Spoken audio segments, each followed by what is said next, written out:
Stuart Coyne, welcome to the Modern Warrior podcast. What an honour to have you here, finally. What an honour to be here, honestly. I was kind of thinking to say how everything has just come full circle, really, and relatively speaking, a short period of time. Well, maybe not to everyone, but to me, I think what I've done and since working with you and obviously now is crazy. Absolutely crazy. 3 year circle. 3 year circle, yeah. 3 years is not long. If someone told you like in 3 years you can completely change your life, you can leave the job you don't like, completely change your career and do something that you're very, very content and passionate about and make a healthy living out of it, like anyone would take that. 3 years is nothing. Absolutely. So bring us back to 4-5 years ago. What was your life like? Yeah, I think if we go even 4 years ago or 5 years ago, so I finished up college. Obviously, that's where I met you in Sligo. I did health science and physiology. Then I went up to Coleraine and did nutrition. And I had it all planned out. This is what I wanted to do. You know, I wanted to go down. It was more nutrition at the start, but once I came out of college, the realization of being 28, having no money, I'm like, I better get a job. So applied for a couple of graduate programs and got offered a really good gig. It was completely different to what I did in college. It was sales automation, working with cameras and stuff. But took it on. Very, very difficult career to start, but you know, went through plenty of kind of ups and downs, and ended up just pushing through, just kind of not willing to leave a job because I didn't like it. Funny enough, actually, the previous guy I used to work with up in Sligo, I remember 6 months into that career, I was struggling. I was like, geez, I hate this job. This is, you know, I should be doing nutrition or whatever. And he's like, you don't have the right to say you hate something just because you're not good at it. And that was like, oh, I better actually just get good at this job first and then decide whether I hate it or not. So I did. I got very good at it, got promotions, you know, was going into managerial roles. And that was kind of the transition of when I reached out to you, because at the start I hated it because I was doing stuff that, you know, on the weekends I was socializing way too heavy. I was not dealing with the pressure of the job. Going out, drinking Friday, drinking Saturday. It wasn't just alcohol. There was other stuff involved as well. There was recreational drugs and stuff that I'm not really proud of, obviously, speaking about. And I haven't spoken much about it. But there was that transition there for, God, it was a solid, you know, maybe year where I was just going through this vicious cycle of working like really hard Monday to Friday or Monday to Thursday, and then justifying my actions on the weekends by just pissing it up against the wall or trying to numb the pain with some drugs or whatever. And really a lot of it just kind of came to full head when I was like, this is not good enough. Like, you know, I think from the outside people thought I was doing very well. I had the car, I had the suits, everything looked like it was going well. But I just knew inside, I was like, I can't keep doing this. This is not me. This is not who I am. Like, you know, considering what I did in college and even during college, I had my own fitness classes. I was always known as the fitness guy. But, you know, if you abuse your health for nearly a year, you're going to get out of shape. You're not going to look the way you want to look. And I just hit that point where I wasn't happy. You know, I was looking in the mirror going, I don't want to be this. I'm only, I think I was 29 when I reached out to you, or 30 when I reached out to you. I just wasn't happy. I was like, this is not who I am. And instead of just saying I'm going to change everything, I just knew the first thing I needed to do was get back into shape. And I think I resonated with you because I knew you went through, well, like maybe different struggles, different modalities of addiction or whatever it may have been at your time, but you're a bit older than me. And I think knowing your story, I was like, okay, I think Gavin went through something similar, so I'm just going to get him to help me. And then, we got on the phone, and first things first was like, get into shape, like get yourself together. Like, and I always say this to people, like, you know, like getting into shape is not just about the end result. It's not about the lean physique at the end of it. It's about the process you have to go through to get there and the things you have to put in place in order to get those results. And then once you hold on to that, that's what you're eventually looking for at the end of the day, that transformation, if you want to call it. But yeah, going through that with yourself, then it was just kind of like, right, you can do this. What's next really? What do we do now? And I think you were the first person who was like, why aren't you doing online coaching? And I was like, I'm 30 and I have this career, it's going well. I was making good money. I had a fancy car. I suppose there was a bit of fear, you know what I mean? Of, I don't want to leave this secure career to pursue something I'm passionate about. I don't think you were kind of like nagging me around, but you were kind of like, it's a shame, you know, go for it, like see what happens. At the same time, there was a lot of content creators coming up at the time, like say Sean Casey and that. And I was kind of looking at him going, geez, if this lad can do it, like, you know what I mean? He went from 0 to 100. I'm like, why can't I? And as I was just saying before we started, it was around this time last year or 3 years ago where you were like, just go out and start making content. And I hated social media. Absolutely hated it. I still do for many reasons. Okay, I'm trying to have my own positive spin on it. But I remember just going out, grabbing the camera and just making content. And then that was that. Fast forward 3 years and I've left that career and, you know, really decent business. I don't want to get into the money side of it. Like I think too many people brag about that shit, but I'm living a very, very comfortable life right now. I've hired coaches and have a team around me, and it's just crazy to kind of go from one transition to the next so quickly. And 3 years, as I mentioned, it's not a long time. But yeah. Oh, I remember that conversation. I remember the moment where I said, "What the fuck, Stuart? What the fuck?" You reached out, as you mentioned at the beginning. You wanted to get into shape. And we were having these check-in calls every so often. And then you started to tell me about the pressures at work, about the struggles then at the weekends, or how the struggles at work manifested into the behaviors at the weekend with drink and drugs. And I knew you from before. And I said this to you on the call, or I've said this to you before. When I was a personal trainer in Sligo in the gym in the college there, starting my own business, you were always in the gym. You were always in great shape. And you came across as this very disciplined, very committed individual. You were either studying or you were working out.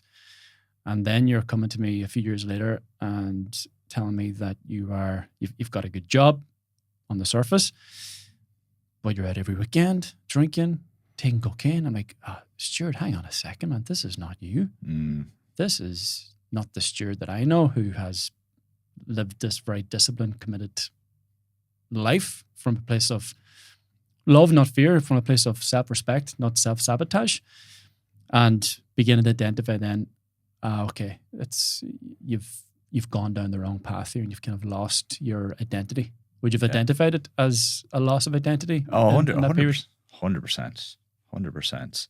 I think I still, held on to the training quite a bit, but I kind of used the job as an excuse really for just getting sucked in. And look, there was, I wouldn't say the wrong crowd, but there was a couple of people that I could have done with just not being around, There's probably people at that time who could have done not being around me because I didn't like myself either. But yeah, I just think the whole pressure of kind of getting to where everyone wants you to go to, like, all right, you have the job now, this is it, it's brilliant. And I was kind of like, this can't be it. I don't feel good. I don't enjoy this. Like, you know what I mean?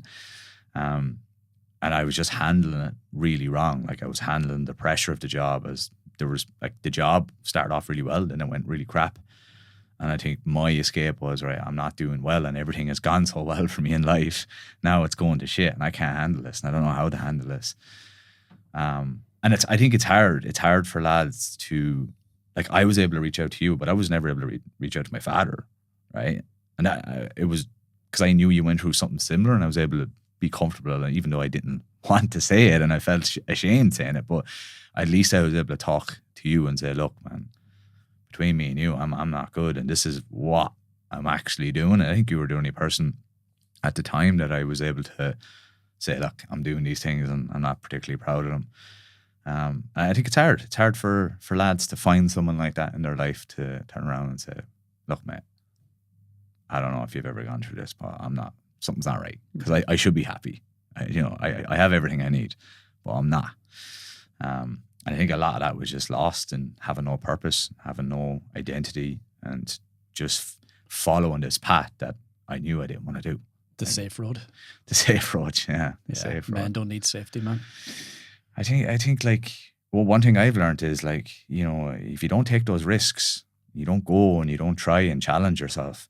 I think that's where the true purpose is. There's a lot of excitement in that. You know, it might not work out, but you'll get something out of it. Mm-hmm. You'll get something out of it. And I do feel like, because I've done a lot over the last 3 years, building a business, bodybuilding, whatever it may be, you have to challenge yourself. I feel like as men, you need some purpose, and it might not be, you know, Elon Musk building a fucking space rocket business. It might be just you just doing a 12-week transformation. That's your purpose. Now you know why you're getting up in the morning. Now you know why you're doing something. It doesn't have to mean anything to anyone else, just you. And I think a lot of lads are missing that. And that's all I was missing at that time. And I think once we ticked that box, things started to change. I started to drink less, started to obviously stop participating in drugs.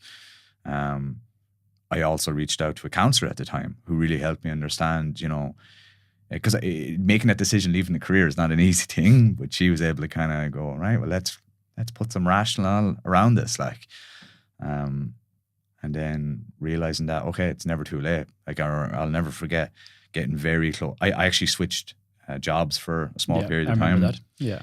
I remember telling you, like, you know, I think I'm going to do this because it will free up time to focus more on content and stuff. I remember you just saying, you're only fucking 30, man. Or was it 31? Whatever. It's like, you've loads of time. But like when you're that age, you think, oh God, I should have a family. You know what I mean? I should have a house. I should have this. Maybe the societal norms are kicking in a little bit. But on the flip side to that, knowing I had no kids, I had no real responsibilities in life, it was a no-brainer for me to take the risk. It was a no-brainer to say, right, I'm going to sidestep here, career a little bit. That's what I did.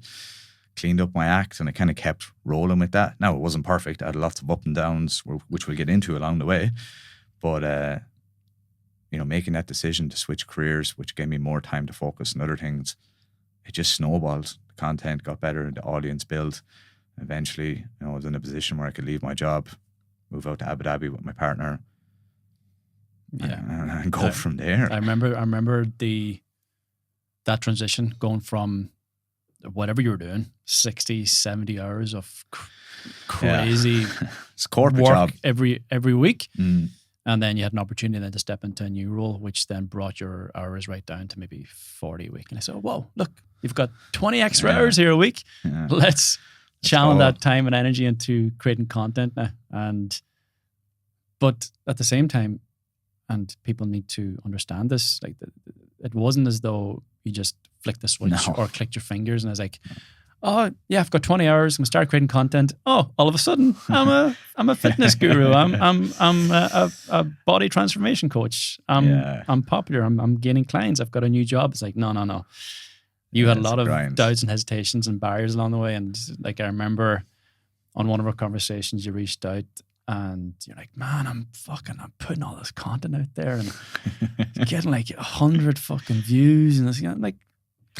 Stuart, how many clients do you need? Do you need 100 clients? Probably just need maybe 5. I said, you need 1 client. You don't need 100 clients. Yeah. You need 1 client. And you've got 100 people watching that. Imagine 100 people in a room, you know. So your perspective is warped by what you see there through your Sean Cases or through your, you know, these guys with whatever. Hundreds of thousands of views or millions or whatever it is. Which a lot of it is bullshit, but we're not going to go down that path because a lot of that can be bought. It's not real. Probably important to acknowledge that too. But anyway, there are signs. But you stuck to your guns and you kept it going. Yeah, and I think it's probably the biggest lesson that I've learned over the last. Well, you know, I've learned this lesson all my life. Like, I mean, going back to college, I went back to college in my 20s. Like, you know. And I was very disciplined because I had nothing. I come from a family that doesn't have, you know, I've nothing to fall back on. You know, suffered a lot with dyslexia going up through school. So like I had to kind of grit my teeth and push hard and get to where I want to. But I just carried that with me. Whenever I took on a task, I was just relentless with it. Like when it was content, I just didn't really worry too much about the coaching aspect. I was making money to the side. I had a little bit of savings. I wasn't stupid with my money. But I was just relentless at getting content. And I remember like making it and not worry. I mean, after that kind of point of forgetting about the views, it was more like, well, how can I make this better? Because clearly it's not good enough. Instead of just crying about it because you didn't care. Yeah. Well, it's not that you didn't care. I did care. I just wanted you to care less about the unimportant factors. Yeah, and care more about the important aspects of it. Yeah. But I think when you do kind of step out with that a little bit and get we've all done this as content creators, getting obsessed with views and likes. I have a couple of coaches now who are looking to do the same thing as me, and I'm trying to tell them, like, you just need to voice your opinion, because now we live in a world where people see through the bullshit. People don't want to hear it. There's too much empathy in content. It's not your fault, blah, blah, blah, all this bullshit. It is your fault. Like, a lot of it is, right? And I think people just need to acknowledge that. And if you can say that, it's kind of divides, one or two people. Some people are really going to resonate it. Some people are not. That's fine. You're not going to buy from me. You're not, my service is not going to be of value to you. I think once I realized that, then I just got relentless. Like, how can I get my opinion across? How can I make the content good? And speaking of Sean Casey, I actually got him to help me. Like, I worked with him for a period, and he showed me how to make decent content. You just got to figure out how to put it into your own tone of voice. But yeah, if you do want to do something, you have to be relentless in your pursuit. And like that, as we mentioned, having a purpose. That was just my purpose at the time. I was so obsessive. There's videos of me.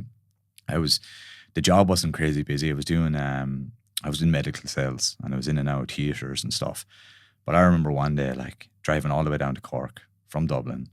It's a 2.5 hour drive, in theatre for like 9 hours, and then had to drive all the way back. And then, because I was so obsessive with getting a piece of content up every day, I remember it was like 9:30 at night, and I was sitting there with my eyes half closed and a shirt on, and just like, 3 reasons to lose body fat. None of it made sense, but I was just so obsessive with, I have to do this. I remember my girlfriend, like, please come to bed, please spend time with me. I was like, no, I promised I'd do this. I'm going to make this.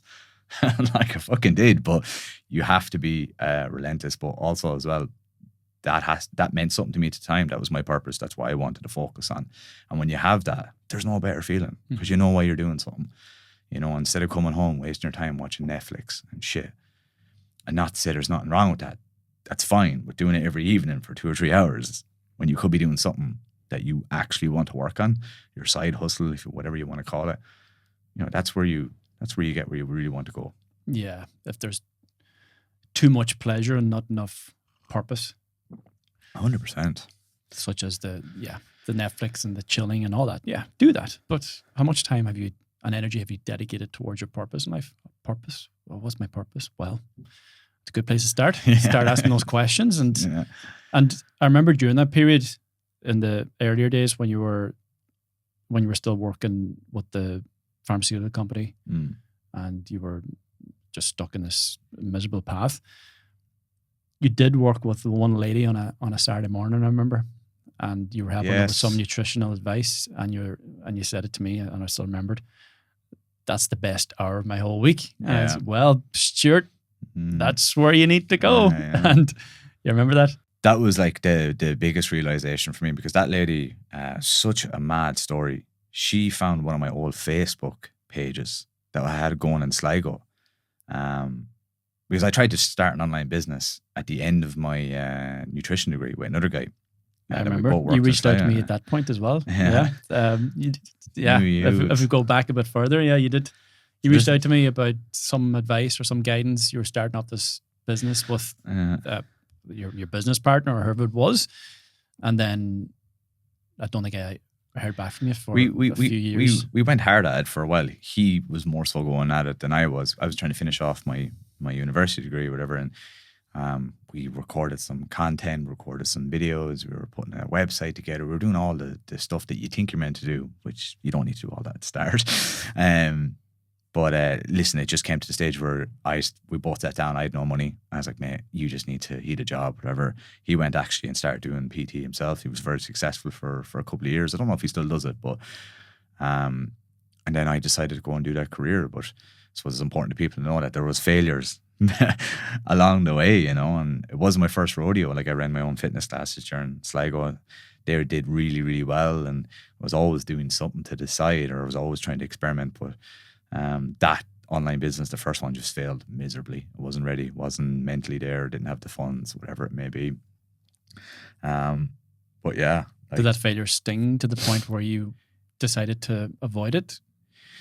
It definitely stung because it was what I really wanted to do. Like, I'll never forget, like, the year. So when I did health science and physiology, I did my add-on year in Coleraine, and that whole summer I worked with my dad. My dad's a construction worker. And I remember that whole summer, we would drive to Dublin. It was an hour every morning. I was just reading nutrition books because I knew I was studying nutrition. I was so obsessed with it. Driving home, reading it, even falling asleep, and the lads laughing at me in the van. Look at this lad, you know, 'cause different generation, whatever it may be. And all I ever want is like, how am I going to do nutrition? You know what I mean? Help people. This is what I really, really want to do. So then when I came out of college and I didn't get to do that, it was not nice. It was like, I was going to curse there. You can curse in this podcast. Cursing is allowed in this podcast.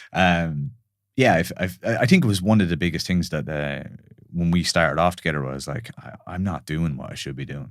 Like, this is not what I'm meant to be doing. And I don't want to, I'll never forget, I remember looking at you going, I do not want to hit 40 and say, what the fuck was the last 10 years about? Why the hell did I do that career? Because I saw people in that career, very intelligent people, stayed there for all the wrong reasons, the money or whatever. And you're just like, I can't do that. I can't fucking do that. Like, what did you identify in them that you didn't want to? I just didn't want to look back and regret. I didn't want. Did you see regret in them? Potentially, yeah. Regret as in maybe how much time they gave to an individual company. Like, the company that I refer to are a great company, and I'll be honest with you, because of how hard we worked in that company, my business did very well in such a short period of time because I had the skills of sales and whatever, all those stuff that coaches struggle with. But like, a lot of these people, I look at them going, you could run a 6-figure business in a year, no problem, by yourself, if you just learn how to make a bit of content and sell something, and give up half the time that you're currently putting in. You know, I have a mate, very good friend, who stayed on. Me and him were always kind of against each other for promotions. He's as high as he can go with it, but he's traveling all the time. He's in England twice a month, maybe 3 times a month, has a family. You know what I mean? And you hit a ceiling, and then that's it. His next, I remember speaking to him, he's like, his next route is if he wants to be in England for a couple of weeks because he has to manage a new office. Who the fuck wants to do that? He's based here in Ireland. And then, you know, you just kind of, and I know this guy, and I'm like, Jesus, man, like, if you were doing what I would do, you'd probably make more money than I, because I know he's better than me in many ways, you know? And I just didn't want to look back when I was 40 thinking like, good God, I can't believe I didn't give it a go, at least to figure out what would have happened. Like, and thank fucking God I did. Like, you know what I mean? Because I learned a lot about myself. And like, I think it's important that people understand as well, like, a lot of this might sound like, a bit of a fairy tale. Like, I fucked up so many times. You know, I didn't just work with you, get in shape, and then give up drinking and the drugs. There were still moments throughout that whole period where I fucked up. What's one of those fuck ups that you would identify as a defining moment? The defining moment was the first year in business. So we'd moved to Abu Dhabi.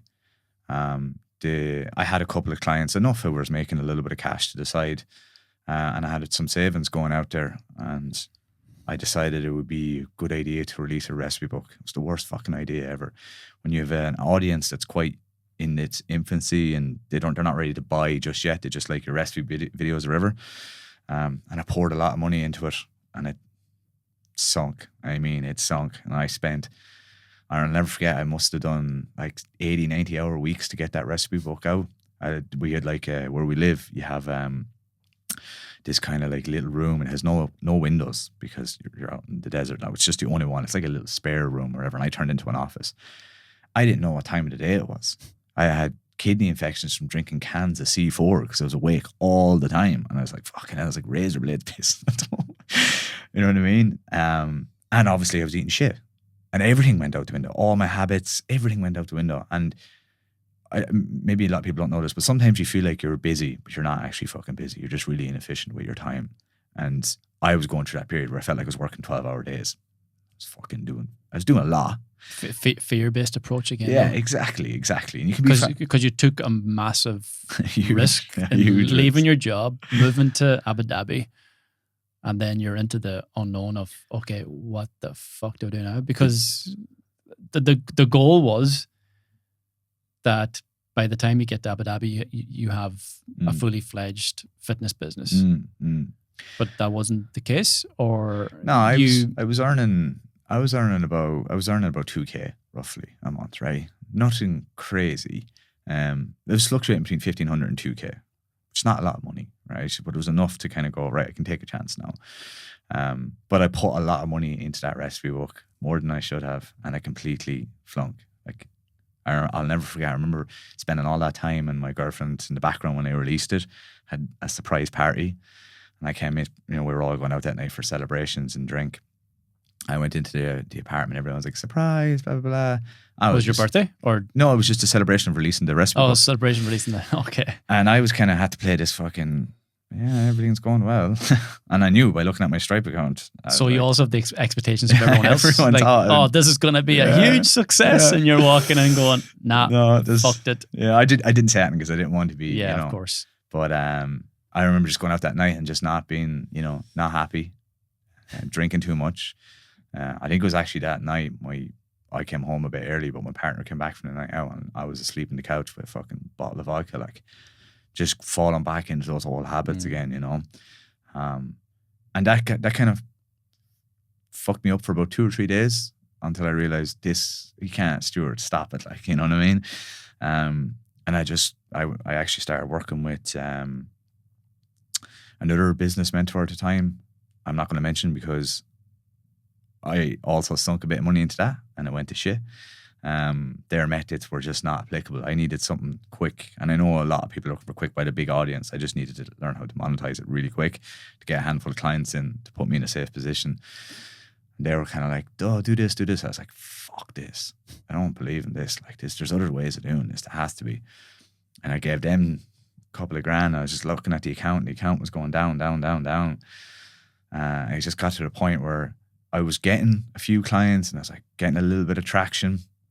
And then I saw another business mentor, once again, I'm not going to mention, but although his methods weren't 100%, it did what I needed to do, okay? And it got me to the point where I remember just grinding out all of October, all of November. Like I'm talking staying up all night because of the time difference. 4 hours ahead, I'd be chatting to people in Ireland, the UK, my DMs, like they'd be like, just trying to have general conversations with them about what I do, to get them onto a call, to get, you need to do what you need to do, right?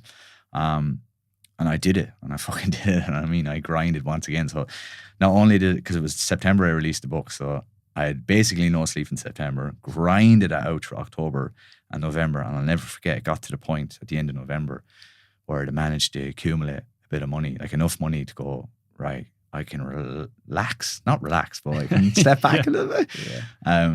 And we hadn't planned to go back home that Christmas because girlfriend, she's not earning a lot of money as a teacher, she's earning a bit, but we only moved over. But I had earned enough to be like, I can surprise her with a trip back home. We can go home. We can enjoy being back home. It's very important. We're my girlfriend she's from Gweedore, so she's Irish as Irish gets. Everyone speaks Irish. She loves being at home, loves being around the family. So it was great for us to go home, even though we were gone away for 4 months. We love being home for Christmas. There's no place like home. And that was a moment where I went home, and it was the biggest realization. I was like, right, there's something here. I can do something with this online space I have. I definitely have a bit of a grip in the content, but I have a lot of work to do. And I had a little bit of money, enough to get through the next couple of months. So I actually decided that Christmas, I'll never forget, I was drinking with my mates and we're all chatting shy as usual. And I was like, I'm going to do bodybuilding. I'm going to get absolutely shredded, prove everyone wrong. Because at the time, not to prove everyone wrong, to make a statement, and still right now, there's a lot of online coaches who just don't walk the walk. And it baffles me. And then they spread their own philosophy. You don't need to chase aesthetics. I'm like, well, what if you want to fucking chase aesthetics? Like, they're more trying to justify their own behaviors. I would say there's a lot of that, and I'm look, everyone to themselves. Okay, some people have a very good point about what way they're going about doing things, but I think one thing a lot of these people will spread is, oh, they did a transformation and it fucked them up. I'm like, fucks everyone up, but the more you do it, the better you get at it. It's like anything in life.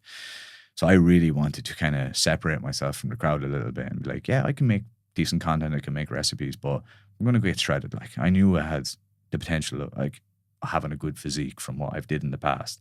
I just needed to get the body fat off. And I remember my mates were looking at me kind of like, I said, yeah, right. And I'll never forget, the next day I woke up, I knew a coach, messaged him. I was like, here's a deposit. We don't even need to have a call. We'll have a call when you're ready. Let's go. Just absolutely ready to go. And January started. We started prep. And it took 8 months to lose. Well, it was about 22 weeks of non-stop dieting to lose 18 kilos and step on stage. And I can tell you one thing, I went to hell and back during that fucking prep. I mean hell and back. Like crazy shit. Do you know what I mean? An hour and a half cardio in the morning, weights in the evening, fatigue so bad that it feels like there's cement running through your legs. Like severe stuff. But yeah. You had to do it though, did you? I had to do it. I had to do it because, as you asked me, like, what was the defining moment? That was the hardest thing I ever did. And I decided to make that decision and I stuck to it. I was like, I'm doing this. And not only that, I announced it to everyone in my Instagram. I remember telling everyone in March, I'm doing this. So there was no going back. I had 120,000 followers at the time. You burned the boats. I went hard at it. But I learned more about myself during that whole journey. Once again, we talk about purpose. Like the biggest reason for me doing that, and I didn't just pick bodybuilding because, the look and stuff. Yes, that was part of it. I wanted something that meant that if I wanted to achieve it, all I could do was focus on that and work. And I know that's selfish, and I neglected my relationship. I did things that I'm not proud of, working way too much. My partner was away traveling during her Easter holidays. She went off during the summer. I was just doing work and I was just doing bodybuilding prep. But for that whole year, I just had one purpose, and that purpose to step on stage. And in order to achieve that, I had to get up at a certain time every morning. I had to eat a certain diet. And if I wanted to go and train in the evening, I had to get all my fucking work done during the day. And I just repeated. And then my business was in a completely different position come September. And I achieved my goal and I did what I needed to do. Was it hard? Absolutely. It was fucking, there was times I couldn't wait to finish it, but I fucking did it, What's the greatest lesson from that? I think you learned about yourself. I think for me anyways, I think having a challenge, like something that takes more than fucking a few weeks, I'm talking months to achieve, that will put you in the position, like if you truly want to do something, and many people might disagree, but I feel like if you want to be successful in something, you have to give it 100%. You kind of have to go to that one side. There is no balance with it.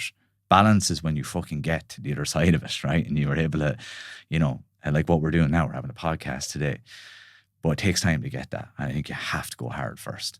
You have to do what it takes. You don't have to do what I did, but if you want to do something you want to achieve and you say you want to become that person that you want to become, you have to go through the thick of it and absolutely bury yourself.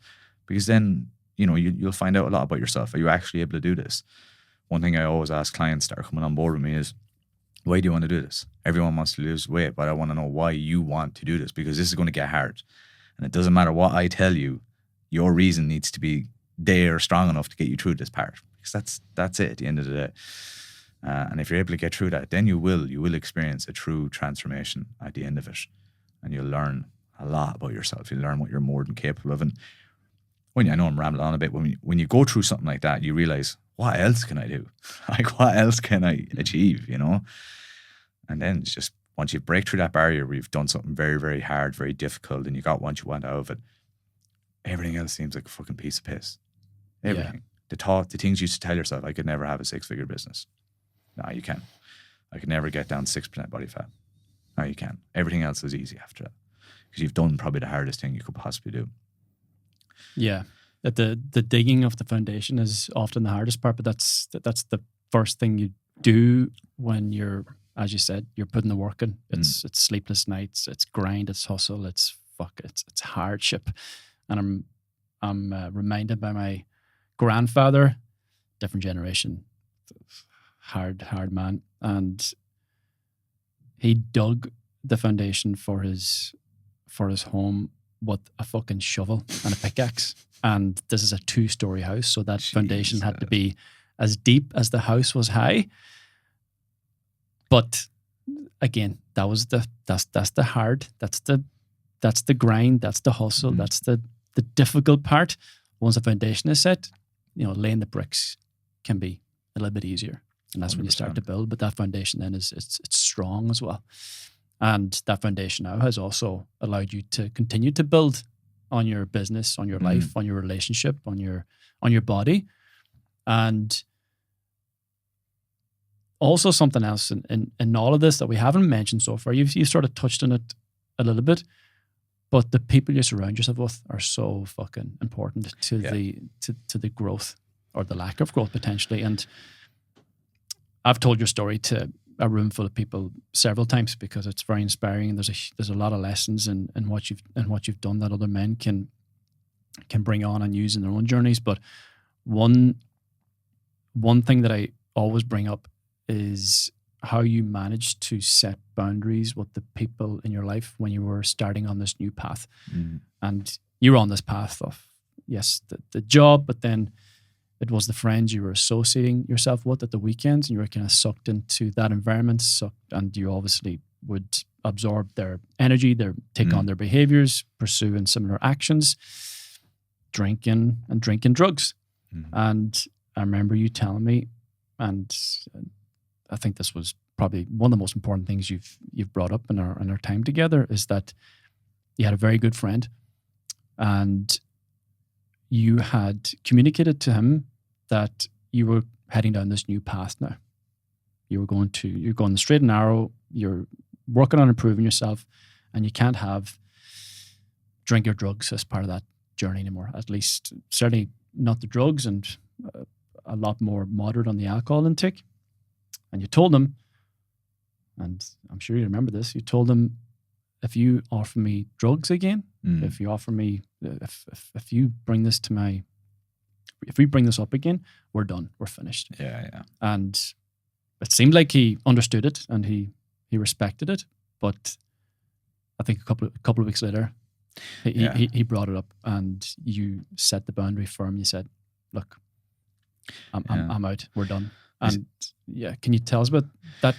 Yeah, like, I mean, I suppose I think people need to understand, like, there was a lot of moments before it got to that point. You know what I mean? There was moments where I was going out and I was still trying. Everyone does it. You're still trying to hold on to that friendship a little bit, and they're doing things that you're like, I'm not doing this anymore. You know. And there was a couple of comments, typical Irish. Why are you being dry? Why are you doing this? I'm like, fuck off, mate. You know what I mean? Like, leave it at. And it got to a couple of moments where I said, look, man, this is it. Like, this is the last time now we have this conversation. I don't want to hear this anymore. And I think, you know, he was going through a lot of shit himself, because this kind of came full circle, believe it or not. And he was going through a lot of shit himself. He was struggling with alcohol behind it all and whatever it may be. But we had to separate it. We had to kind of leave it at. And I did have to tell him, like, mate, we're done now, because I told you, like, this is it. I'm really fucking trying it. I'm paying for coaching with you. I'm paying for a counselor. I'm doing all these things, and I don't want this shit anymore. And yes, I need to take responsibility of my actions, but being around it doesn't help, you know? And we didn't talk for a very long time, years. But as I said, things come full circle. That guy now is sober. He's looking after himself. He's running. You know what I mean? He's back into his health and fitness. And he was a fantastic athlete when we first met. That's how we met. We both worked in the gym.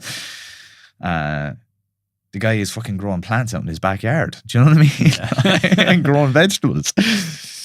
And he's always been an incredible person. You know what I mean? But now, do I think, me kind of setting that boundary in him? I think he eventually came to that realization where a lot of people actually stopped talking to him, because a lot of people kind of got fed up with it a little bit. You know what I mean? We all kind of grow up. Some people grow out of it, some people don't. But I think when you are in that situation, you really do want to make a change. As much as it fucking hurts, you kind of have to say, look, it doesn't have to be a forever thing. Hopefully they come full circle like my mate did. But you need to separate yourself from it. Do you know, you really, really do. This is why the whole bullshit right now with everything in moderation, it's like, sometimes you just need to fucking disassociate yourself with that. You know, when you're trying to do something, and especially when you're trying to do something like online or build a business, and you're hanging around with people who still do the same shit that you don't want to do anymore, because you can't, if you're trying to do all those things, you can't be drinking all the time, getting fucked up. They're not going to understand what you're trying to achieve. And no matter how much you explain it to them, they're not going to get it. And if they keep trying to drag in their shit with you, you have to just say, look, arms reach, mate, leave it out. I'll see you on the other side in a year or two. If they come, they come. If they don't, You let it go. you Yeah. let it go. I think everyone hits a point. Like I hit a point when I reached out to you where I was like, fuck. Like everyone should hit that point. You hope, especially guys, you know, they have someone to look up to, someone they can reach out and say, I'm not fucking feeling good. You know what I mean? I'm not going down the right path. And sometimes, even though it might seem cruel or it might seem a bit selfish that you're trying to tell that person, I'm not hanging around you anymore. You've too much shit that I don't want to deal with.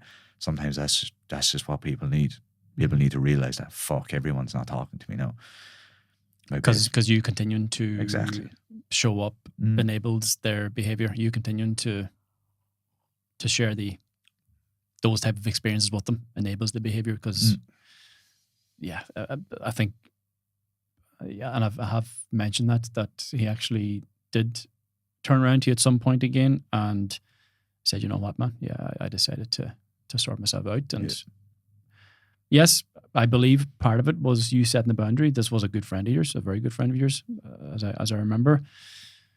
But then also, he's watching you and you're going down this path, and he sees the improvements you're making. He sees you turning into this much more powerful, happier, stronger individual. He goes, fuck, yeah, I want some of that. So there's inspiration there as well, which again, it's a big reason why I share your story. You know, there's that. Leading by example as well. Like, you know, you're showing people like, I'm going to do these things. You're leading by example. You're saying exactly what it is that you want to go and do, and you're going and you're following those rules. It's a bit uncomfortable for people at the start. They're kind of like, what the fuck? Like, well, are you serious? Like, you know, you're not going out drinking every weekend. I'm like, no, like, I'm going to go for a run instead.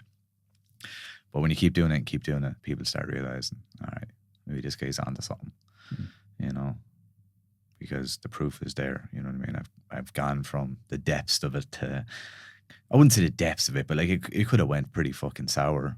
You know what I mean? It really could have. I think I knew that. And it took a lot of work, but once you put in that work and you climb out the other end of it, people start to see, oh, okay, fair enough. Did you reach the bottom of the pit, do you think? Because it's something I often bring up in these conversations is for men, and at least it's been true in my situation, I had to go into several fucking dark pits to make changes, but that men only make a change when they reach the bottom. But it seemed as though maybe you avoided the complete bottom, or was that your version of the bottom? I think I was self-aware enough. Like, because look, as you mentioned, I went back to college when I was 22, and I was very ambitious, very driven, still am to this day. And I had to work pretty fucking hard to just even get through college. I had to self-fund myself. So when I saw it wasn't going the way I wanted to go, and this is right, obviously reaching out for you, I knew I was like, I need help here. I need someone to kind of put me in the straight and narrow. I think I've always said, like, you helped me become the boy transition into the man in many ways. Like, Stuart, pull up your fucking socks, get back on track. This is what we need to do. But I was very much aware that it could go south. And one of the best things I did was I actually started seeing a counselor. She was one of the most phenomenal people I ever met, but she did a lot of therapy with me where she actually made me visualize how bad it could get, to the point where I was in tears in therapy. I mean, visualizing me being full on addict, no house, no family, no nothing. And that really fucking scared the shit out of me.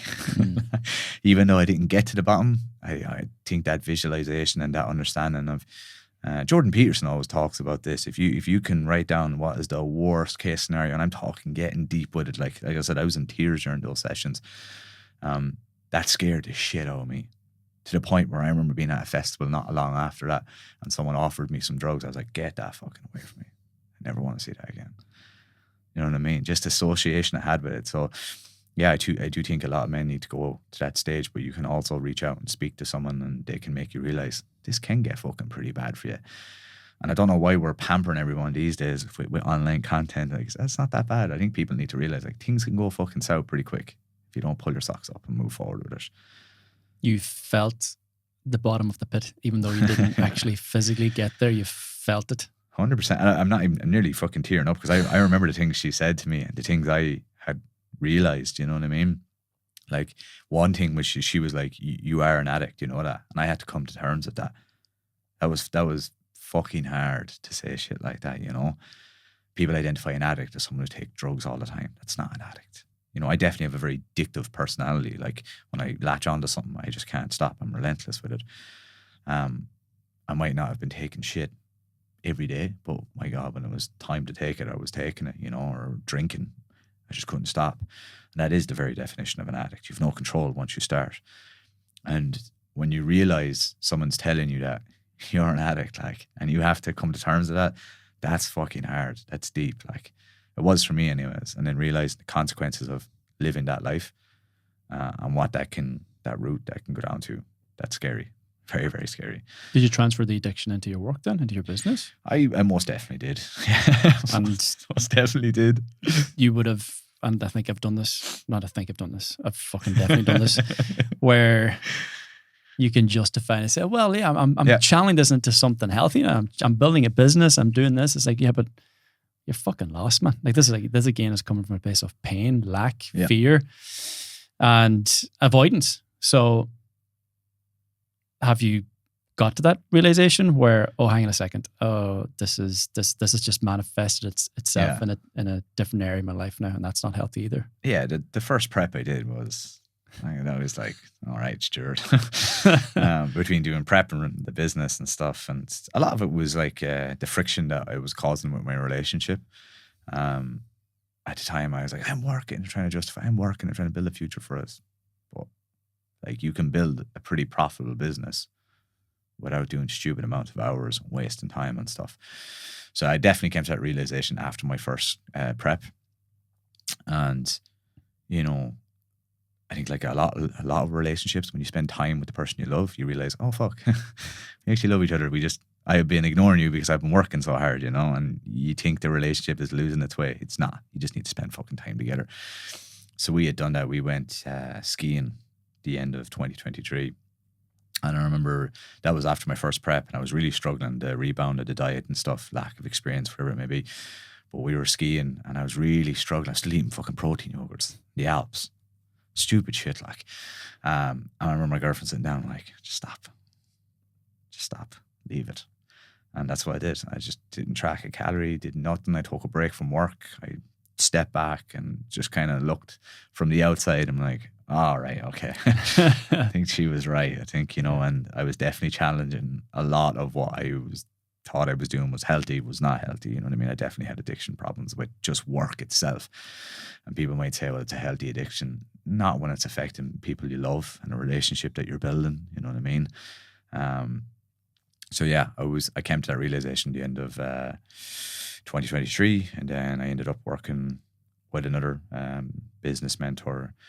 So I worked with Dan Meek for a long time, from Bicep and Panthers, and he really taught me kind of like, yeah, you have to work hard, but you don't have to be, you know, frugal with your time. You can be a lot better with your time, and he helped me learn how to structure out my day and stuff, and take time off on the weekends, and maybe make content that was a little bit more personal to me that I enjoyed making.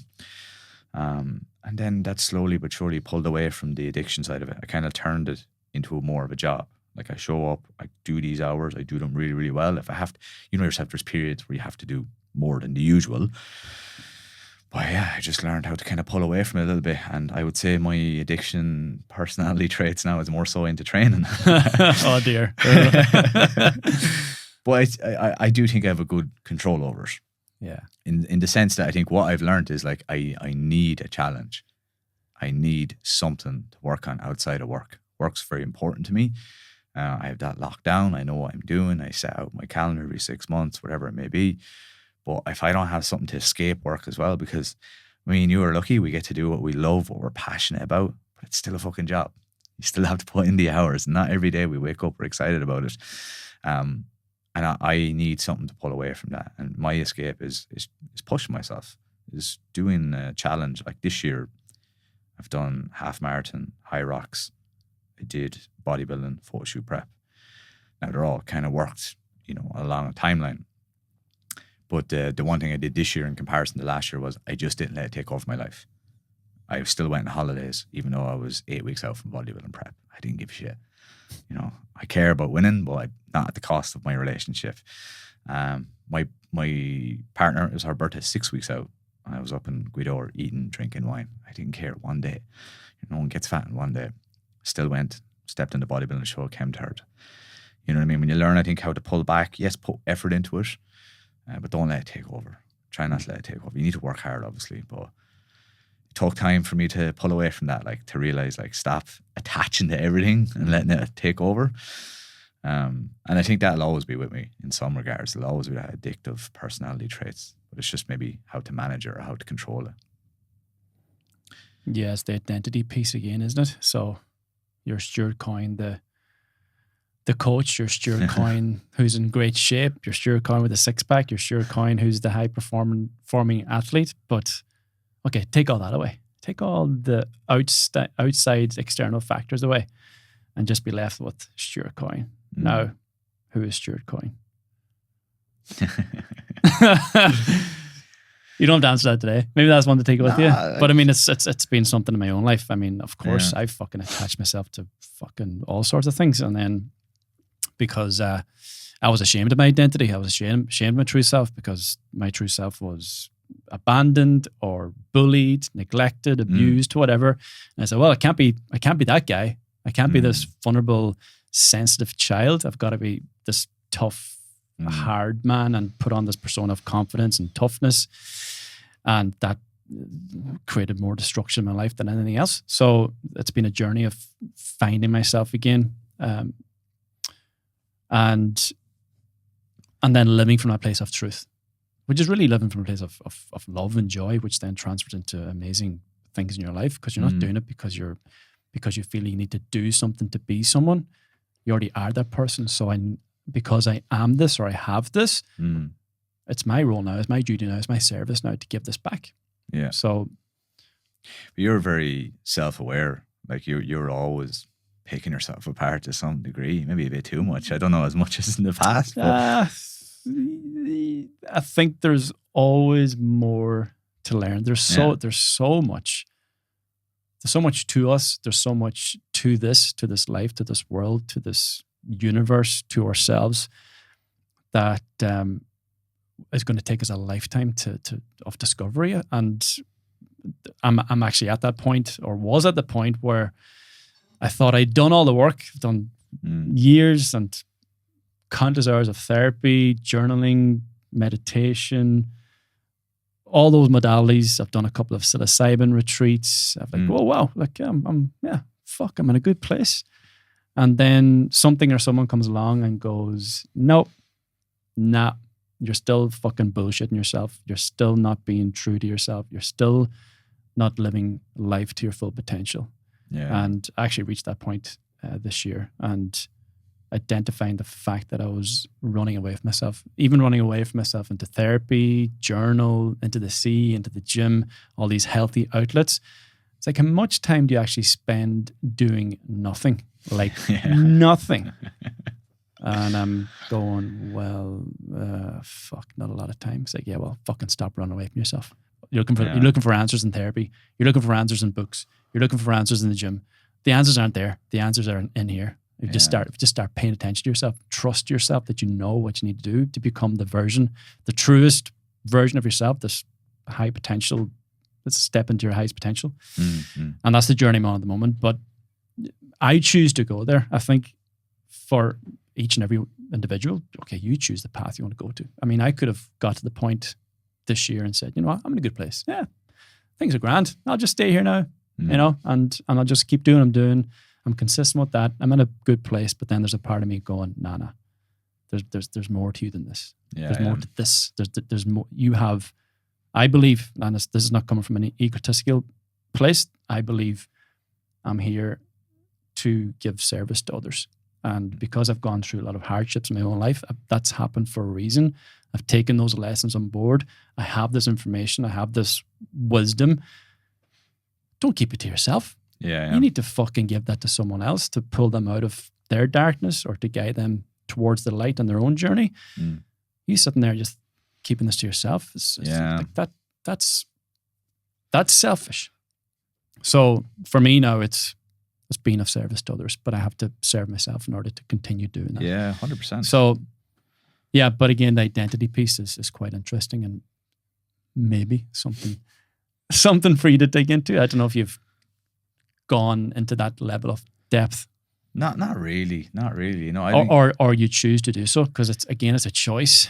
I mean, I battled with the thoughts of like, you know, why am I doing all these fitness adventures and business and stuff like, but I've always kind of been like that to some degree. I've always been into something. And I do enjoy it. I do enjoy it. Like, I think the biggest realization for me last year was, this year, sorry, I did the bodybuilding prep. I knew throughout the whole of prep, I was like, I'm doing this because I just love the process. I love being locked in. I love being disciplined for a small period of time. I also love pushing myself to the point where not many people can do it. Not many people can get to 6 or 7% body fat without any drugs. Or, you know, push through that hunger and push through that, you know, what you need to do in terms of like with your foods. You kind of have to eat a pretty bland diet. You know, it's funny because when I see people coming to me like, oh, how do I make all these tasty recipes? I'm like, you're dieting, just calm it down a little bit with the taste, right? It's kind of counterintuitive to what we're trying to do here. But yeah, I just enjoy it, and I don't know why. I think maybe in a few years when I start digging a little bit, I'm sure I will. But right now, I think my whole point was, I knew even getting on stage and coming third, it was like I didn't really care. I cared because I was rewarded for my hard efforts and my luck and whatever. But it was like, oh, it was just really good 3 months. Really enjoyed that. I really enjoyed what I did this year. You know, I really enjoyed the person, because I have this lifestyle now where I can't let things go too much, because if I want to jump on stage, I need to be in certain conditioning. If I want to do high rocks, I need to keep up running. My diet is always going to be pretty good. That's for not only just my body composition, but I've learned, like, look, there's certain food groups, if you eat them, you're going to feel a little bit more productive. I don't care what anyone says. Like, you know, if you go around eating crap all the time, guess what? You're going to fucking feel like crap. That's not rocket science.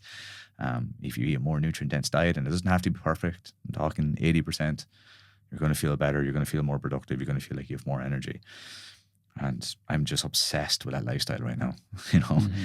And as you mentioned, you're trying to pass on these skills to others. Like, I've gone through that transition where and I think a lot of people, especially Irish people, hit this stage in their 30s where they have to make a decision to still continuing the actions of the weekend warrior, if you want to put it, or do they start turning into, I'm going to sign up for a half marathon. Now, it's sad to say that it's either one or the other, that there's no one down the middle. But I have a lot of clients at the moment who are just like, I know you went through this shit. I want to do what you did. You've got skin in the game now, exactly, which builds a level of respect and authority for what you do, yeah. And that's what, all I want to do is just pass that on. If you're in your late 20s, 30s, and you want to get into shape and you want to do it for the right reasons, I'm very confident I can show you it. I can show you that you need to change your lifestyle, and that's it. And we just need to make those changes over time. But it'll serve you no matter what you're doing, no matter whether you're chasing your dream job. Because I'm a big believer my turning point was getting back into shape, and then I got back into shape, and then we were like, well, what's next? Like, because as I always said, to get those results, you have to make a lot of changes to your lifestyle, but those bleed into other areas. Like, you learn how to prep your food, you learn how to be more organized, you learn how to rest on the weekends, not be hungover. You feel more refreshed. Your job starts to feel easier. Your relationships are better. You feel like you have more time because you're not constantly worried about calories, because all your food is prepped and everything is kind of organized. Job feels a little bit easier. Like, after the stint we did, I got a promotion after that because I was just locked in. I was not drinking every weekend. Surprise, surprise, you get a promotion for not taking the piss for 3 months and working on your job. You know? So there's a lot to it. And I think people need to stop. I know I'm going off track here, but just need to stop being so obsessive with the end result, the scale weight. It's like, what are you getting out of this? Because that's what you're truly looking for. Like, what's the value out of this? Are you going to be a better, more productive person? Cool, that's what you're chasing. Understand that. Now put in the work to get the results, and everything else will follow. What do you learn at the moment? What are you opening yourself up to learn at the moment, as we sit here today? At the moment, I'm really trying to learn how to not be so addictive with my work and my fitness pursuits. They're serve a purpose. They're things I enjoy, but I'm trying, like, just before we had this conversation, I had plans to do this. My business mentor's not going to be happy when he hears this, but I had plans to do some work over Christmas. I'm just not doing it. And I think I might take a leaf out of your book and just delete fucking Instagram for a week. Oh man, game changer. Because, like, the one thing that as content, because online coaching, you are a content creator. I don't care what anyone says, right? I hate making content. Not that I hate it, I like the art of it, But the pressures of to make one every day, I hate that. And I've done that pretty much every day for the last 3 years. There's no day off. You know what I mean? And making a piece of content's not a 20-minute job. It is to some people, but I have to edit it. The way I do it is very, very different to someone else. But just to pull yourself away from it, sometimes I go on social media, I'm scrolling, I'm like, what the fuck am I looking at? Like, I'm getting more annoyed, more pissed off, you know? So I'm trying to my best to learn how to pull away from it a little bit and be a little bit more present in my relationships, like my family and stuff.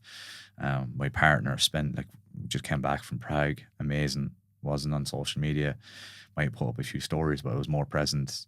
And I was kind of in awe walking around the city, looking at all the architecture, and I was like, oh, I used to like this. You know?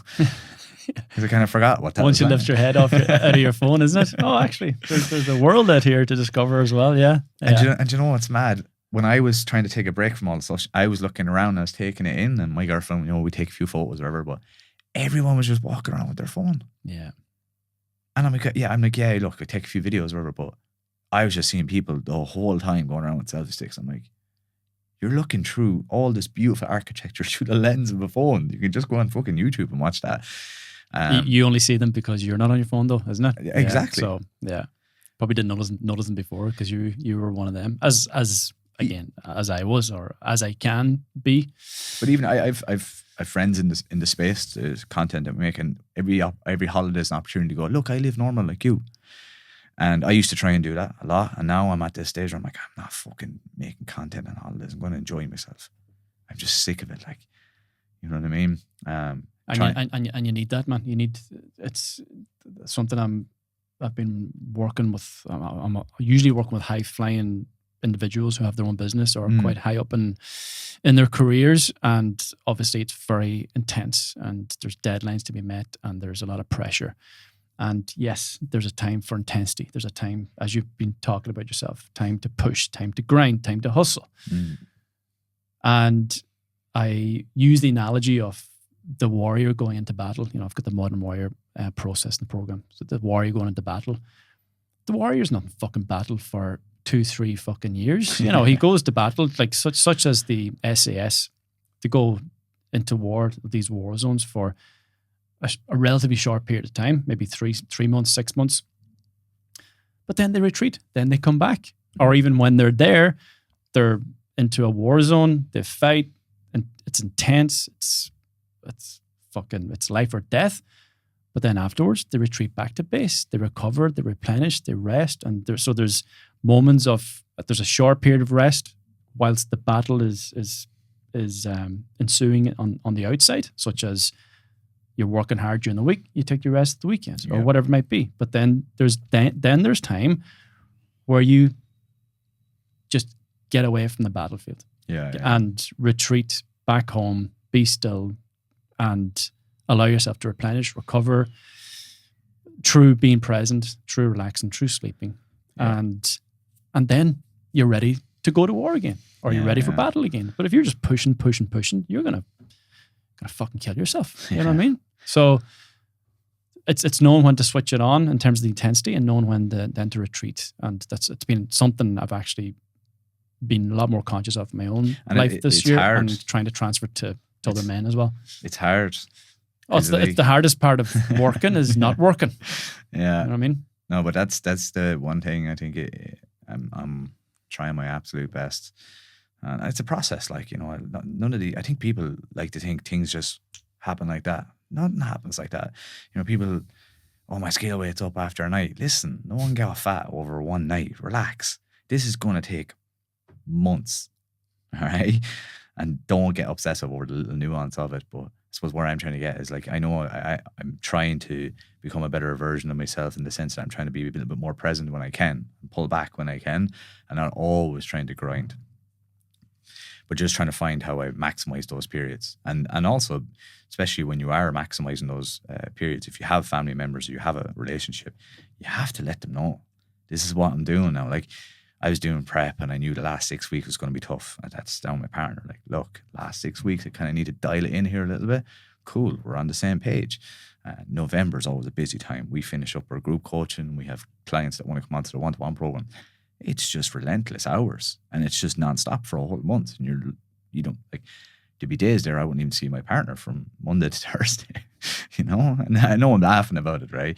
But it's just one of those things where like there's a time to do it, but it doesn't have to be all the time, as you mentioned. You just have to learn how to pick and choose your moments, put the foot down when you have to, don't cry about it. This is what you want to do at the end of the day. Then learn how to pull back and retreat a little bit. And when the opportunity comes to rest, take it. Don't try and have one foot in, one foot out. Take the rest. Put your phone away, you know? And if you were to go back to 28-year-old Stuart Coyne, because there is a 28-year-old Stuart Coyne out there somewhere, what sort of advice would you give him? I think probably the one bit of advice you gave me was it's never too late. It's never too late to go and try something. And especially I think if you're 28 and you're in a corporate job and you've saved a little bit of money, it doesn't have to be a massive amount, and you have an idea in your head and you want to go and try it and you have no real responsibilities because, you know, you don't have a house, you don't have family, whatever it is, you've nothing to lose. Go and I know it's so cliched, I'm fucking saying this now because I've seen so many podcasts the same bullshit. Yeah. But you've nothing to lose. And I think the best way I kind of rationaled it in my head, and it was what we talked about, it's like, what's 1 year? That job will always be there. Like when I left that corporate job, you know, we were like, look, you can always go back in a year if it doesn't work out. And once you realize that, you realize like, right, I've no real responsibilities. I can always come back. And you, not only that, if you go and try and start your own business and it fails miserably and you come back a year later, you'll get a fucking job promotion. Who else in the company has left and tried to start a company? Yeah. So if you are in that moment, you're like, I wouldn't mind chasing my dreams or your dreams. I think it's a bit rich to say that, but chasing something that you're very passionate about, something that you know you can be very good at. I think that's kind of the key to it all. Are you good at this? Do you know you can provide a good service? Do you have the skills to help people? Go for it. It's only fucking 1 year, and then see what 1 year has and give it absolutely everything. None of this bullshit. The amount of coaches I had contacting me, you know, what should I do and make content? How many are you making a day? And they'd be like, how many are you making a week? And they're like 2 or 3. I'm like, you're a full-time coach making 2 or 3 pieces of content. It's like, man, I was making 14 with a full-time job. You're up against the likes of me and you are going to sink pretty quickly. And people think online coaching especially is very saturated. It's not. It's a hard gig. But if you want to do it, put the effort in. It's like any other job. Work hard, give it 1 year, go to hell and back and see what happens. I'm excited for what's to come, man. You've only started, my man. But do everyone a favor and let them know where they can find you, reach out to you, potentially work with you. Yeah, Instagram is the main platform for me. The Coin Method is my Instagram name. So brilliant. Stuart, man. Absolutely love this conversation and I'm proud of you, man. Thanks very much. I've never got to say it, but like what you've done for me has been absolutely amazing. Like I said, I truly believe you helped me become, you know, the boy transitioning into the man at whatever 30 years of age. Like there's a lot to learn, and you know, working with you, pull your socks up, get your shit done. We'll both get through this together. It was the best thing I ever did. So thanks very much for that. Thank yourself. You had the courage to reach out to them, man. So, and you did the fucking work. I just showed you the way. So, well done.